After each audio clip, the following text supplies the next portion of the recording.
গত বছর ঈদে মুক্তি পেয়েছিল আপনার নিশ্চয় সুড়ঙ্গ সিনেমা, আর এই সিনেমা দিয়ে তিনি প্রমাণ করেছিলেন বড় পর্দার জন্যও তিনি ফিট।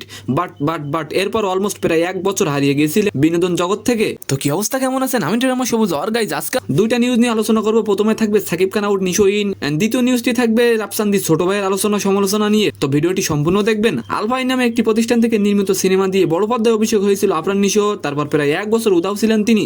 এর মধ্যে একই প্রযোজনা প্রতিষ্ঠান সাকিব খানকে নিয়ে বানাচ্ছেন তুফান নামের একটি বিগ বাজেট সিনেমা। এটি আগামী কুরবানি দিয়ে মুক্তি পাবে। এই আলোচনা যখন তুঙ্গে, ঠিক একই সময় জানা গেছে আলফা ও এসবিএফ প্রতিষ্ঠান থেকে দুটো সিনেমার ঘোষণা দেওয়া হয়েছে, আর এই দুটি সিনেমার নায়ক আফরান নিশো। এর মধ্যে সিনেমা প্রেমীদের মধ্যে প্রশ্ন জেগেছে যে প্রতিষ্ঠানটি থেকে সাকিব খানকে নিয়ে বিগ বাজেটের সিনেমা নির্মিত হচ্ছে, সেখানে তার সঙ্গে নতুন সিনেমায় চুক্তি না করে কেন নিশোকে নেওয়া হলো? এটাকেই অনেকেই বলছেন সাকিব খান আউট নিশো ইন। ভিডিওটি শুধু দেখলে হবে, লাইক দিতে হবে না, লাইক দিন। এখন আসি রাফসানদির ছোট ভাইয়ের কাছে। বাবা মাকে বিলাসবহুল গাড়ি কিনে দিয়ে সম্প্রতি আলোচনা এসেছেন ফুটবলার রাফসানকে নিয়ে। আলোচনা শুরুর পর থেকে সামনে আসে তার বাবা মায়ের কোম্পানির নামে নেওয়া ঋণের তথ্য।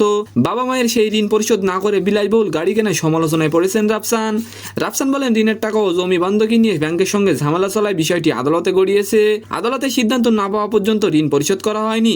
রাফসানদির ছোট ভাই বলেন এই দেশে বাবা মায়ের জন্য কিছু করে পোস্ট করেন না। তো সম্মানিত দর্শক, আজকের ভিডিওটি কেমন লাগলো অবশ্যই কমেন্ট বক্সে জানাবেন। আর ভিডিওটি যদি ভালো লাগে অবশ্যই একটি লাইক দিয়ে আমাদের চ্যানেলটিকে সাবস্ক্রাইব করে দিবেন। ধন্যবাদ।